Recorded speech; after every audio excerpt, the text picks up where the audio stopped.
we're going to go to them and not talk through their intro screens. We will try not to talk through their intros. Go ahead. Okay. We got a little time. We got a bit of a low screen. Let's do it on the, let's do Snow Forest. Well, that's all you, buddy. That is all me. All right. My bad, everybody. And it's actually the Deadwoods. The Deadwoods. Thank you. Oh, Thank Dead you. Woods. Like we said before, not everything is final. Right. No. Yeah. Living Forest, Dead Woods. Makes sense. Yeah. There we go. Nope. Stop talking. Chip. We know you. We have fought before, Kombat. The memory is gone. Round 1. Fight. All right. Now, let's go ahead and start with, like we've talked about before, every single Mortal Kombat character, you still have that flavor that's always been there with characters, and each variation adds a little touch to it. So let's talk about the stuff they share within. Exactly. So, common moves with Kitana, her probably most signature moves I see are fan toss. There we go. Yeah. That one's really effective. You do the EX version, you get a double fan toss. And you can also do an air version of that.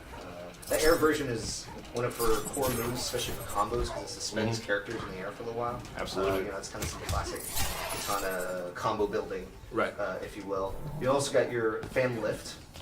Big combo starter for Kitana. Yeah, exactly. You know, You'll notice it's visually changed too from like the MK9 and the classic fan lift. It actually looks more like a tornado or a vortex. I really like the style on that. Yeah. So that one's really effective. We are in Royal Storm right now. Royal Storm right now, Yeah. That one actually has a little bit different variation. Of Which we'll fan get to lift. that. We'll get to that exactly, part. Yeah. Exactly. But this one will look a little bit different if you see it. And like we talked with Spiro as well, when it comes to telling characters apart, this version has the glowing sticks. glowing sticks in her hair and is maskless. Yeah. Let's go through some other shared moves. She's got her. Oh, we got the hover. Float. I guess Kinda like a little hover float. move.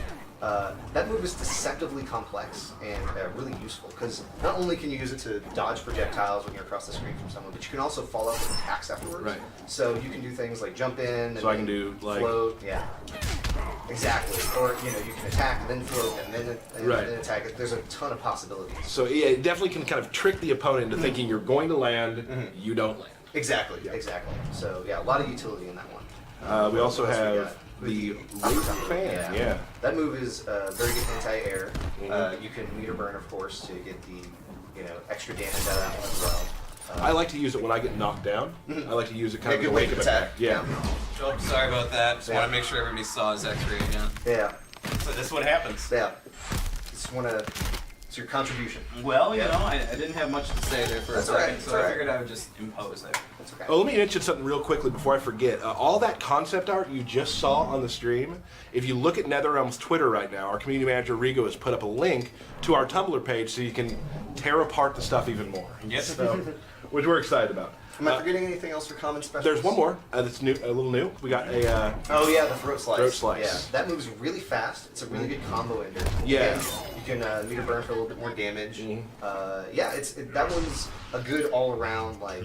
I'm finishing off our juggle. I want to threaten space kind of at mid-screen. It comes out so fast that you kind of always have to be watching out for it. So yeah, you can definitely I like to use it in enders and such like this, which I missed. So whatever. Tyler, don't show off all your goods. Sorry, Yeah. I need to stop doing Come that. on. Come on. But and we also talk, those who don't play fighting games a lot, there's a term we use called footsies. Yes. And footsies is kind of a way to always be sort of like in the range where your best move is right near them. So this move, this move right there is great when you're just at mid screen trying to fake them out a little bit and then boom you. Yeah, if you can predict where they're going to be, that's a very dangerous move you can threaten. And if they're trying to backdash on you, you can easily catch them there. Exactly. A lot of utility for that move. Now let's kind of go into Royal Storm's differences. Yeah, Royal Storm was probably my favorite trait of all three of hers. Which I think is funny because Oh, yeah. everyone's always like, oh, well, there'll just be one trait everybody likes. Yeah.